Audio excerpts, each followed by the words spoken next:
माँ, मैं बिना देखे शादी नहीं कर सकती। आखिर ये मेरी जिंदगी का सवाल है। आप कम से कम उसकी कोई फोटो तो दिखाओ, तब मैं ये फैसला लूँगी कि मैं उसे अपना हमसफ़र बनाऊँगी कि नहीं। इस पर माँ ने कहा, अच्छा तो तुम्हें हम पर शक है? क्या हम तुम्हारा अच्छा रिश्ता नहीं ढूंढेंगे? खुशी बोली, मुझे नहीं पता कुछ भी। आप बस उसकी कोई एक फ़ोटो दिखाओ ताकि मैं ये फैसला कर सकूं कि मैं उससे शादी करूंगी कि नहीं। माँ बेटी की बहस सुनकर पापा भी कमरे में आ गए। क्या बात है खुशी बेटा, तुम इतने गुस्से में क्यों हो? इस पर माँ बोली, हाँ देख लो अपनी लड़की को, इतना सर पर चढ़ाकर रखी हो, इसीलिए आज ये दिन देखना पड़ रहा है। पर माँ, मैंने तो सिर्फ उसकी फ़ोटो देखने की बात की है। अरे अच्छा, मैं लड़की की फ़ोटो अपने मोबाइल पर मंगवा कर तुम्हें दिखा दूंगा, पापा ने खुशी को समझाते हुए कहा। पर किसी ने भी मुझे एक बार भी उसकी फ़ोटो नहीं दिखाई और मेरी शादी हो गई। शादी के बाद जब मैं अपने ससुराल में पहुंची तो मैं अपने पति को देखकर हैरान रह गई। मैं कमरे में घूंघट किए बैठी ही थी कि मेरा पति कमरे में आ गया। मैं उसे देखती ही रह गई क्योंकि वो बिल्कुल अनपढ़ गंवार सा दिख रहा था। और चेहरा तो मैं चाह कर भी ना देखूं। वो सांवला सा लड़का था। अब उसे देखकर मेरा दिमाग खराब हो गया था और मैं अपनी किस्मत पर रोने लगी। वो मुझे पूछा, क्या बात है खुशी, तुम क्यों रो रही हो?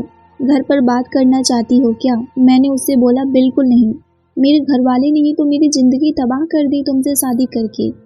हे भगवान, ऐसी भी क्या मजबूरी आन पड़ी थी जो उन सब ने मेरी शादी तुमसे करा दी। मेरे पति शिवम बोले, खुशी ये क्या बोल रही हो तुम? मैं बोली, हाँ सही ही तो बोल रही हूँ।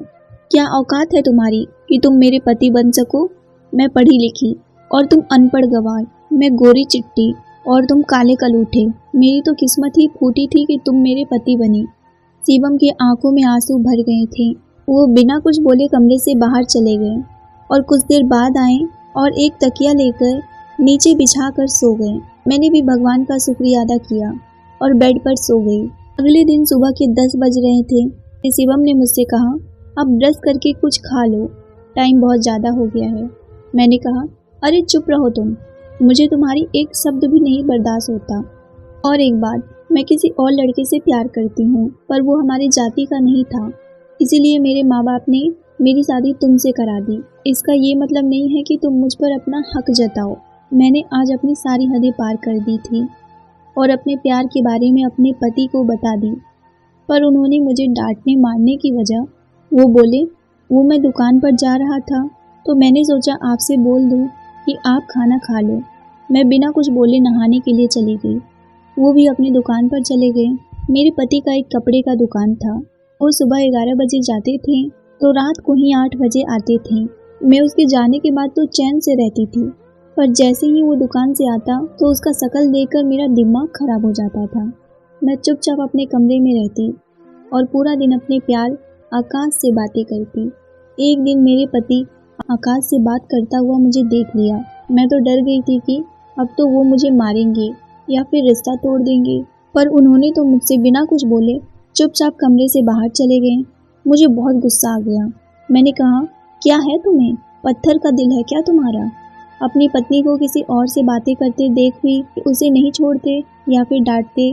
देखो, मैं अब तुम्हारे साथ एक पल भी नहीं रह सकती, मुझे तुमसे तलाक चाहिए। वो बोले, अगर तुम्हारी खुशी इसी में है तो मैं तुम्हें तलाक दे दूंगा, पर उससे पहले तुम मेरी पत्नी हो, तुम्हारी इज्जत मेरी इज्जत है और मैं बस इतना ही चाहता हूँ कि तुम जिसके साथ भी खुश रहना चाहती हो तुम रहो, मैं तुम्हें नहीं रोकूंगा।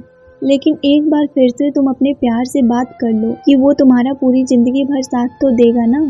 मैं बोली, हाँ बिल्कुल, वो मुझसे बहुत प्यार करता है और हाँ, वो बहुत स्मार्ट है और पढ़ा लिखा भी है, वो मुझे बहुत अच्छे से रखेगा। विकास बोले, ठीक है, फिर मैं कल तुम्हें तुम्हारे प्यार के पास छोड़ दूंगा। अपने पति की बात सुनकर मैं बहुत खुश हो गई। मैंने ये बात अपने प्यार आकाश से बताई, वो भी बहुत खुश था। रात भर मुझे खुशी के मारे नींद ही नहीं आई और मैं करवटें बदलती रही। मैंने देखा कि मेरे पति विकास भी जग रहा था और उसकी आंखों में आंसू भरे थे। खैर, मैंने ये नज़रअंदाज करके अगली सुबह ब्लैक साड़ी पहनकर मैं तैयार बैठी थी और कुछ ही देर में मेरा पति भी तैयार हो गया, पर उसके हाथ में कुछ कागज़ थे। उन्होंने मुझे वो थमाते हुए कहा कि ये तलाक के कागज़ हैं, आप इस पर साइन कर देना। मैं साइन कर दिया हूँ। मैंने कहा ठीक है और वो कागज़ को ले ली। कुछ ही घंटों में मैं पहुँच गई अपने प्यार, अपनी जान के पास। वो भी मुझे देखकर बहुत खुश था। मेरा पति मुझे छोड़कर जा रहा था कि वो लौट कर आया और बोला, एक आखिरी बार मैं आपसे हाथ मिला सकता हूँ क्या? मैंने कहा हाँ बिल्कुल। मैंने उसे हाथ मिलाकर धन्यवाद कहा और फिर अपने प्यार आकाश के साथ गाड़ी में बैठकर चली गई। वो मुझे एक होटल में लेकर गया। मैं बोली, आकाश आप तो बोल रहे थे कि आप मुझे अपने घर पर रखोगे, पर आप यहाँ पर क्यों लाए इस होटल में? वो बोला, जान तुम्हें कल अपनी पत्नी बनाकर घर पर ले जाऊंगा। उसकी बातें सुनकर क्या बताऊं मैं कितनी खुश थी। दोनों बहुत खुश थे। कुछ देर बाद आकाश अपने मोबाइल में मेरी एक फ़ोटो लेता है और किसी को भेजता है। तभी मैं उससे बोली कि आपने किसे मेरी फ़ोटो भेजी? वो बोले, अब तुम्हारी होने वाली सास अपनी बहू को देखना चाहती थी तो मैंने तुम्हारी फ़ोटो अपनी माँ को भेज दिया। आकाश की बातों में प्यार का इस कदर मिठास था कि कोई भी अपना दिल हार बैठे। मैं बोली, अच्छा जी। वो बोले, हाँ जी। अब वो नहाने के लिए बाथरूम में गए कि तभी अचानक उनके फ़ोन पर एक मैसेज आता है। वो मैसेज पढ़कर तो मेरी जान ही निकल गई थी और मेरा शरीर कांप उठा। मैंने देखा उसने मेरी एक फ़ोटो एक आदमी को भेज दी थी और उस आदमी ने मैसेज किया था कि लड़की तो मस्त है लेकिन मैं सिर्फ इसके 3 लाख ही दे सकता हूँ। उस वक्त तो मुझमें सोचने समझने की हिम्मत ही खत्म हो गई थी, पर कैसे भी करके अपने आप को संभालते हुए मैं वहाँ से भाग गई क्योंकि वो नहाने गया था और इससे पहले मैं उससे कुछ सोचती मैं वहाँ से भाग गई और भागकर मैं अपने पति के पास पहुँच गई। मैं अपने आप से ही शर्मिंदा थी कि जिसे मैंने इतना चाहा वो तो मुझे बेच रहा था और जिसे मैं इतना बुरा भला बोलती थी उन्होंने मेरी खुशी के खातिर उन्होंने मुझे अपने प्यार के पास भेज दिया। मुझे वहाँ देख उन्होंने मुझसे बोला, क्या हुआ खुशी, तुम यहाँ? मैं रोते हुए बोली, मुझे माफ़ कर दो जी, मुझसे बहुत बड़ी गलती हो गई। मैं आपके चुप्पी के पीछे का प्यार ना समझ पाई और आज तक आपको कितना कुछ सुनाई। मैं रोते रोते उनके पैरों में गिर गई। खुशी ये क्या कर रही हो तुम? अच्छा कोई बात नहीं है, बस इतना कहकर वो बाहर चले गए।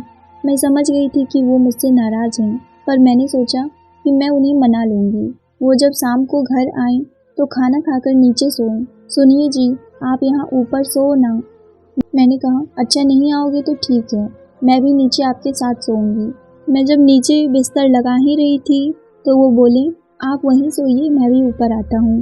वो सोने से पहले हमेशा अपनी डायरी में कुछ ना कुछ लिखते थे। एक दिन वो दुकान गए तो मैंने उनकी वो डायरी खोलकर पढ़ने लगी। उसमें लिखा था, खुशी आप इतनी सुंदर हो, मैंने अपने सपने में भी नहीं सोचा था कि मुझे इतनी खूबसूरत पत्नी मिलेगी, पर मैंने अपने आप को नहीं देखा कि मैं कैसा दिखता हूँ। पर खुशी, मैं आपको शादी के दिन से ही बहुत प्यार कर बैठा था और मैं चाहता था कि मैं आपको रानी बनाकर रखूँगा, पर शायद इतनी खुशियाँ मेरे नसीब में नहीं थी। खुशी, आपने मुझसे आज तक इतना कुछ बोला, पर कसम से मुझे ज़रा भी दुख नहीं लगा। पर आपने जब अपने प्यार के बारे में बताया था उस वक्त मेरा दिल रो रहा था और मैं चाह कर भी कुछ नहीं कर सकता था क्योंकि आपकी खुशियाँ आपके प्यार के साथ था। इसीलिए मैंने अपने प्यार को कुर्बान कर दिया ताकि आप खुश रहो। मैं अच्छे शकल सूरत का तो नहीं हूँ, पर मैं पढ़ा लिखा हूँ। मैं जानबूझकर कपड़े की दुकान चलाता हूँ क्योंकि वो दुकान मेरे पापा ने खोला था और उनकी आखिरी ख्वाहिश यही थी कि मैं उस दुकान पर कभी ताला ना लगने दूँ। खुशी, आप मेरा प्यार हो, पर क्या करूँ, मैं आपको पा नहीं सकता। शायद मेरा प्यार हमेशा अधूरा ही रहे, पर हमेशा आपका ही रहेगा। मुझे मेरे पति का प्यार देख मेरी आंखें नम हो गईं और मैं बहुत रोई। शाम को जब वो घर आए तो मैं उनके पैरों में गिर गई और बोली, विकास मुझे माफ़ कर दें, मैंने आपका इतना दिल दुखाया, मैं आपके जज्बातों के साथ खेली। माफ़ कर दो विकास, मुझे चाहो तो आप कुछ भी सज़ा दे सकते हो, मुझे मंजूर है, पर मुझसे मुंह ना फेरो। विकास ने मुझे गले से लगाया और बोले, खुशी तुम्हें अपनी गलती का एहसास हो गया है, इससे बड़ी और क्या बात हो सकती है। आप मुझसे प्यार भी करोगी, मैं अब इसकी उम्मीद भी छोड़ चुका था, पर आज आप मेरी हो, इससे ज़्यादा खुशी और क्या ही होगी। दोस्तों, पति किसी भी रंग रूप शकल सूरत का क्यों ना हो, पर वो आपका होता है और आपकी परेशानियों में एक माँ बाप के अलावा वही होता है जो आपका साथ निभाता है। तो दोस्तों, उम्मीद करती हूँ आपको ये कहानी पसंद आई होगी। कहानी पसंद आई हो तो वीडियो को लाइक, शेयर और सब्सक्राइब करके बेल आइकन ज़रूर दबाएं। इसी के साथ मैं आप सबसे विदा लेती हूँ। मिलते हैं एक नई कहानी को लेकर, तब तक के लिए आप सबका धन्यवाद।